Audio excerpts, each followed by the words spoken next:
ஒன்று மேகேதாட்டு டேம் கட்டணும், இல்ல மேகேதாட்டு டேம் கட்டக்கூடாது. இதுல நடுவில் என்ன முயற்சி? 10 கிலோமீட்டருக்கு ஒரு தடுப்பணைகள் கட்டினால் கண்டிப்பாக இந்த தண்ணீரை கடல்ல போகாம நம்மளால சேமிக்க முடியும். மக்களுக்காகவும் விவசாயத்துக்காகவும் அதிகமாக குரல் கொடுத்தவங்க யார் சட்டசபையில் அப்படின்னு கேட்டால் நம்மள எல்லாருமே சொல்லுவோம், கண்டிப்பாக சௌமியா அன்புமணி ராமதாஸ் தான். ஏன்னா செம்மையாக கலக்கிட்டு இருக்காங்க, அவ்வளோ விஷயங்கள் வந்து மக்களுக்காக சொல்லிட்டு இருக்காங்க. சட்டசபையில் இருக்கவங்க ஒவ்வொருத்தருமே அதை நோட் பண்ணுறாங்க. அந்த அளவுக்கு நிறைய விஷயங்கள் வந்து மக்கள் நலனுக்காகவும் விவசாய நலனுக்காகவும் சொல்லிட்டு இருக்காங்க. அந்த வகையில் அவங்க சொன்ன ஒரு விஷயம் தான் கொள்ளிடம். அதாவது கொள்ளிடம் பகுதியில் தடுப்பணை எவ்வளோ முக்கியம். தடுப்பணை இல்லை அப்படின்னா கடல் நீரெல்லாம் நிலத்தடி நீரில் உட்புகுந்து அதெல்லாம் உப்பு நீராக மாறிடும். அப்படிங்கிறதுலேருந்து காவேரியில் தடுப்பணை எந்த அளவுக்கு முக்கியம், நம்ம அப்படி தடுப்பணை மூலிமா 50லேருந்து 70 டிஎம்சி வரைக்கும் சேமிக்கலாம் அப்படிங்கிற விஷயம் வரைக்கும் அவ்வளோ அழகாக தெளிவாக சொல்லியிருப்பாங்க. ஸோ இதை நாம் வந்து ஒரு அரசியல் மட்டும் இல்லாமல் ஒரு அறிவியல் பூர்வமாக இந்த விஷயத்தை நம்ம பார்க்க போகிறோம்.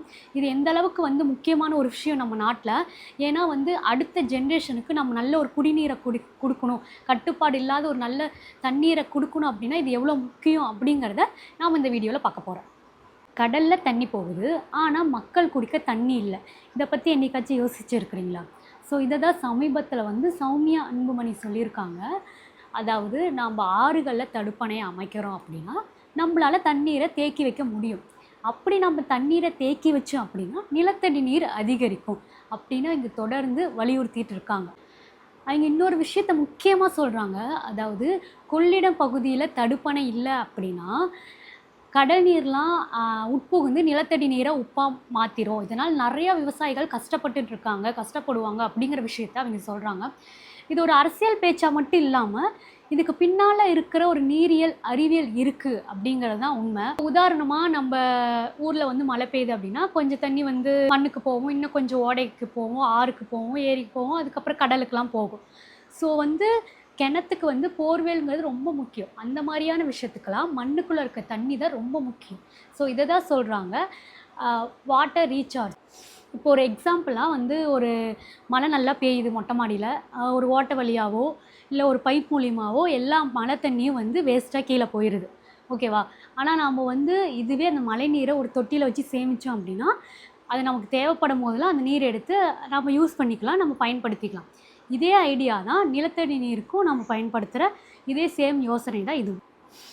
ஆற்றுல வேகமாக ஓடுற தண்ணீரோட அளவை குறைச்சிட்டு ஒரு குறிப்பிட்ட பிளேஸில் அந்த தண்ணீரை வந்து நம்ம தேக்கி வைக்கும்போது அங்கே இருக்கிற மண் பாறையோட அமைப்புக்கு ஏற்ற மாதிரி அது தண்ணீரை வந்து உள்ளே இழுத்துக்கிற பட்சத்தில் வந்து நம்மளால் கிரவுண்ட் வாட்டர் ரீசார்ஜை வந்து அதிகரிக்க முடியும். ஸோ இதுக்கு தான் வந்து செக் டேமு, ரீசார்ஜ் ஸ்ட்ரக்சர், அப்புறம் மழைநீரை சேமித்து வைக்கிறது இதெல்லாம் வந்து பயன்படுத்துகிறாங்க. அதாவது மத்திய அரசின் தொழில்நுட்பத்தின்படி ஒரு செக் டேம் அப்படிங்கிறது 10 கிலோமீட்டருக்கு ஒன்று அப்படின்னு சொல்லி அமைக்கக்கூடாது.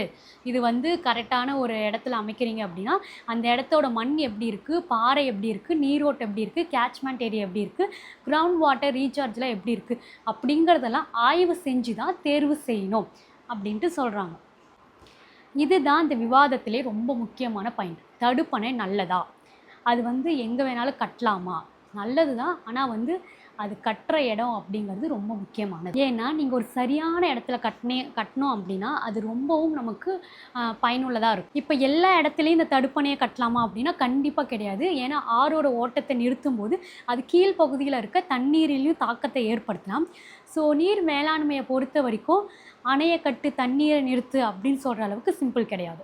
ஏன்னா முழு நீர்பிடிப்பு பகுதியை பார்த்து தான் தீர்மானிக்க வேணும். இதுக்கு ஒரு நல்ல ஒரு உதாரணமே நம்ம தமிழ்நாட்டிலே இருக்குது.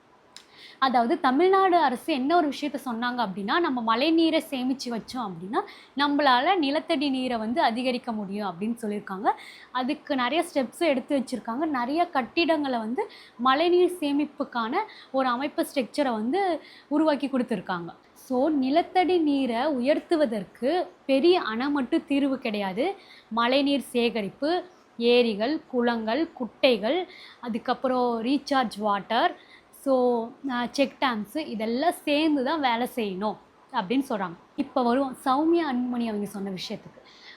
கடல் நீர் உட்புகுதல், அதாவது கடல் பகுதியில் இருக்கிற கிரவுண்ட் வாட்டரை அதிகமாக நம்ம எடுத்துக்கிட்டே இருந்தோம் அப்படின்னா நிலத்துக்கடியில் இருக்க நீரோட சமநிலை மாறலாம். அதனால கடல் நீர் நிலத்தடி நீர் இருக்கும் பகுதியில் வந்துட்டு ஊடுருவும் அபாயம் வந்து ஏற்படும். தான் சால்ட் வாட்டர் இன்ஸ்டியூஷன் அப்படின்ட்டு சொல்கிறோம்.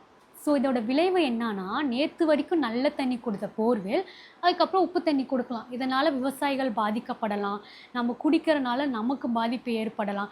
ஏன் மண்ணோட வளம் கூட இதனால் பாதிப்பு ஏற்படலாம். இதனால் கடலோர பகுதிக்கு புதிய போர்வெல் அமைக்கிற மூலிமா இதுக்கு ஒரு நிரந்தர தீர்வுனா கண்டிப்பாக கிடையாது. இதுக்கு பதிலாக வந்துட்டு நிலத்தடி நீர் ரீசார்ஜ் செய்வதும், நிலத்தடி நீரை எடுக்கிறத கட்டுப்படுத்துறதும், குளம், ஏரி, குட்டைகள் அப்படிங்கிற சின்ன சின்ன விஷயங்களை பாதுகாக்கிறது மூலிமா தான் இது எல்லாமே சேர்ந்து தான். ஸோ இங்கே தான் தடுப்பணையோட பங்கு வகிக்குது. அதனால் இன்ஃபில்ட்ரேஷன் அதிகரிக்கும் வாய்ப்பும் இருக்குது. ஒரு மத்திய அரசு நீர்வளத்துறை வெளியிட்ட ஒரு கேஸ் ஸ்டடியில் கூட 26 செக் டேம்ஸ் மற்றும் ஒரு பர்குலேஷன் டேங்க் போன்ற ஆர்டிஃபிஷியல் ரீசார்ஜ் ஸ்ட்ரக்சர் மூலிமா நிலத்தை, அதாவது கிரவுண்ட் வாட்டரோட லெவலை அதிகரிக்க முடியும் அப்படின்ட்டு சொல்கிறாங்க. அதனால் சௌமியா அன்புமணி முன்வைக்கும் அடிப்படை கருத்தில் அறிவியல் இருக்கிறது. ஆனால் இங்கே ஒரு கேள்வி, எத்தனை தடுப்பணைகள்? அதுதான் இங்கே முக்கியம். இடத்துல பார்த்திங்கன்னா மண் வந்து தண்ணியை நல்லா உறிஞ்சலாம். இன்னொரு இடத்துல பாறையோட அமைப்பு வேறையாக இருக்கும். இன்னொரு இடத்துல வந்து தண்ணீர் தேங்குற மூலிமா ரீசார்ஜ் ஆகலாம். இல்லைன்னா இன்னும் சில இடத்துல பார்த்திங்கன்னா வாட்டர் லாகிங் ஏற்படலாம்.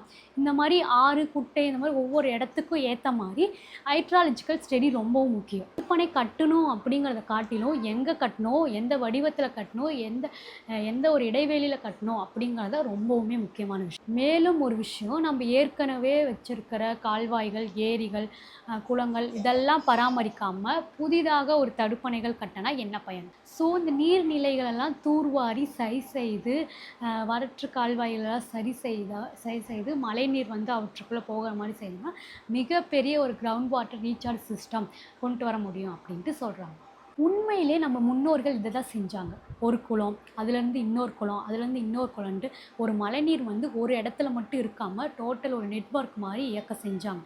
இதை தான் இப்போ இருக்க டெக்னாலஜியோட நாம் கொஞ்சம் இந்த விஷயத்த மாற்றி செய்யணும். இப்போ இருக்கிற டெக்னாலஜியை பயன்படுத்தி GIS மேப்பிங் பண்ணலாம்.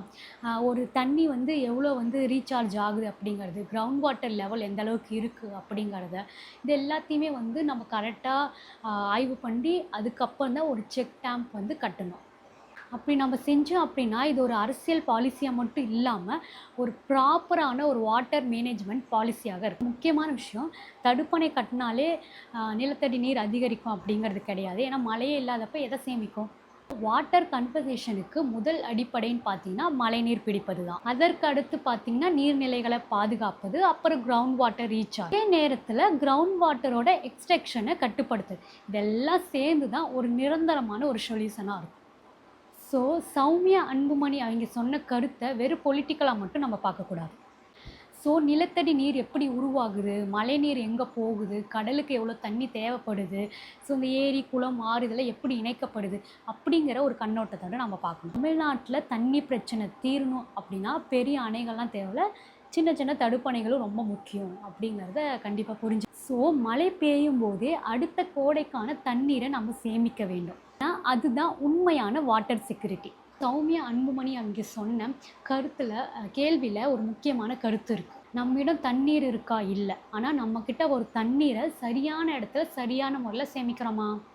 ஸோ இந்த கேள்விக்கான பதில் தான் தமிழ்நாட்டோட அடுத்த தலைமுறையோட தண்ணீர் பிரச்சனையை தீர்மானிக்க போகுது.